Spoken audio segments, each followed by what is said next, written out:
बात शुरू होती है, लेकिन आरिफ सर मैं एक बात आपसे समझना चाहता हूं।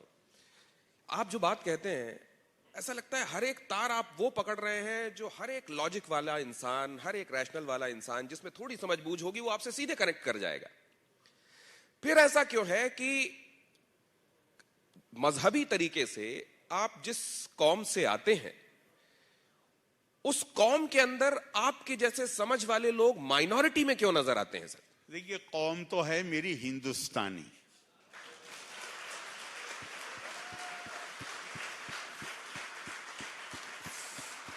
मैं हूं भारतीय, और भारत दुनिया का ऐसा देश है, एकम सद विप्रा बहुधा वदंती।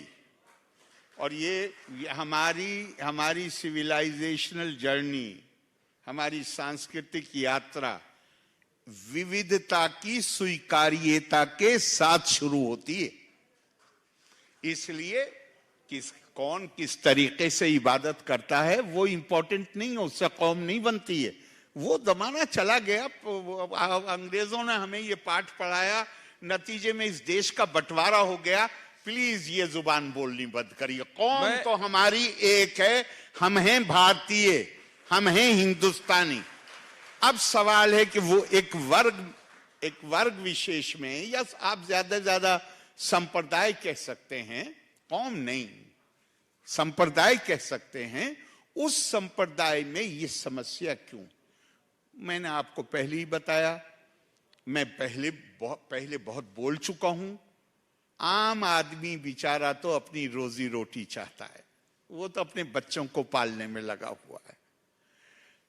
मैंने इसी तरह की कॉन्क्लेव में एक बार कहा कि किसी ने मुझसे कहा कि आप मदरसों की, मैंने अभी पहले कहा था आपसे कि 6-7 साल की उम्र में, ध्यान करिए जरा, जब डायरेक्टिव प्रिंसिपल से निकाल के राइट टू एजुकेशन को फंडामेंटल राइट बनाया गया, तो मैं जान सकता हूं यहां सब पढ़े लिखे लोग बैठे हुए हैं, भारत में एक ही संगठन था जिसने उसका ऑफिशियली विरोध किया।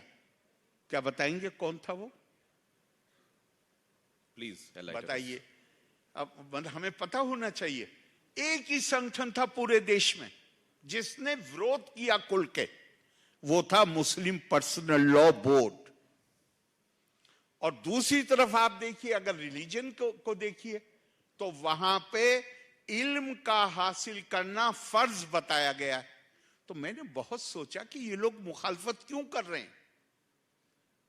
तो फिर मैंने फिगर आउट किया कि इनकी मुखालफत का कारण ये है कि अगर फ्री, बगैर फीस दिए शिक्षा अगर उत्तर प्रदेश, पूर्वी उत्तर प्रदेश, बिहार, उड़ीसा, बंगाल में भी उपलब्ध हो जाएगी, तो इनका जो कैचमेंट एरिया है, जहां से ये 5-5 और 6-6 साल के बच्चों को लेके आते हैं, वो कैचमेंट एरिया ड्राई हो जाएगा।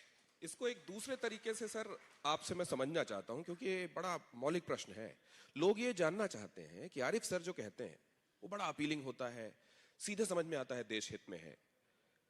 लेकिन अगर कभी, जैसे मैं जब आपसे बात करने की तैयारी कर रहा था, मैंने कई लोगों से डिस्कस की चीजें। उन्होंने कहा कि आप एक बात पूछिए आरिफ साहब से कि अगर आरिफ साहब को और असदुद्दीन ओवैसी जी को किसी एक मुस्लिम बहुल इलाके से चुनाव लड़ा दिया जाए तो कौन जीतेगा? आरिफ साहब को क्या लगता है? मुझे नहीं पता कि कौन जीतेगा, लेकिन मैं ये कह सकता हूं कि मैं जिस क्षेत्र का प्रतिनिधित्व करता रहा हूं, उसमें वो उन क्षेत्रों में गिनती होती है जहां मुस्लिम वोट बहुत ज्यादा है। और 1986, आप तो शायद यंग हैं, हेमंत जी को याद होगा, 1986 में नाम नहीं लूंगा इससे क्या वो जिंदा नहीं है, लेकिन एक बड़े लीडर थे, उन्होंने कहा कि आरिफ मोहम्मद खान अपनी कॉन्स्टिट्यूंसी में घुस नहीं सकते।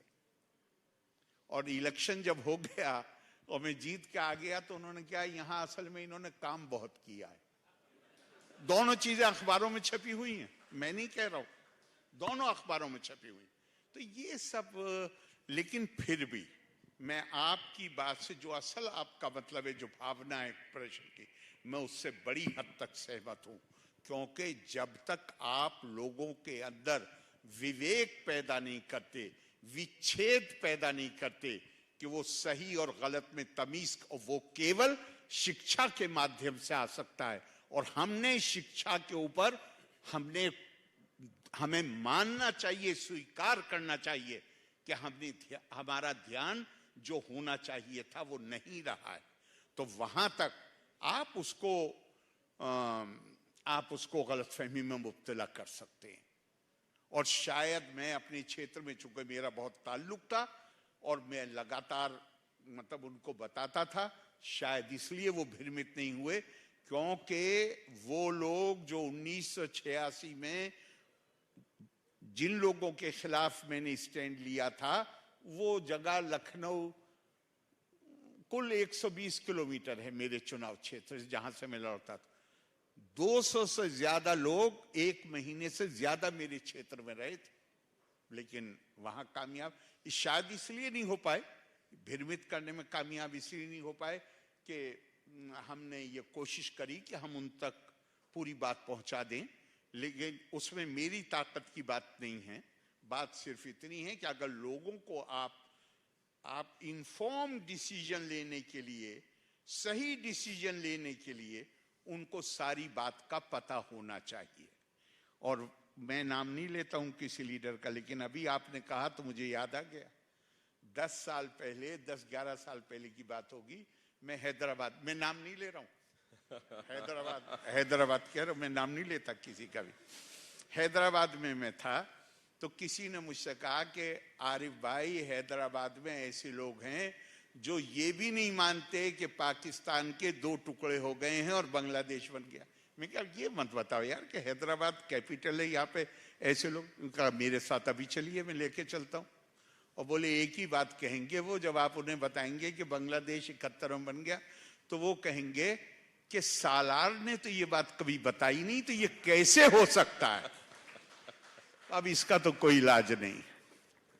सर, आपका जो 1985 का संसद का जो भाषण है उसका बड़ा जिक्र होता है, और लोग ये कहते हैं कि वो लोग बड़े खुशनसीब हैं जिन्होंने उस समय उस भाषण को देखा, सुना, और उस समय आपने कुरान को कोट करते हुए बातें लिखी। कुरान, हदीस, सबको कोट जी। और उस बात को जब मैं देखता हूं और फिर देखता हूं कि जिस मुद्दे पर आपने वो बात कही थी, आखिरकार उसका कल्मिनेशन क्या हुआ, तो मैं ये जानना चाहता हूं सर कि क्या कुरान की बातों को भी मानने वाले, उसको खातिर में लाने वाले, उसका एहतराम करने वाले लोग नहीं है क्या? नहीं, वो तो एक सीधा देखिए आप, मैं उसने ज्यादा ये बड़ी सीरियस बात है, मैं पूरी तरह सहमत हूं, मैं अपनी जुबान से नहीं कहना चाहूंगा, लेकिन मैं आपको एक बात कहता हूं, आप इससे अंदाजा लगाइए 1986 में इन लोगों,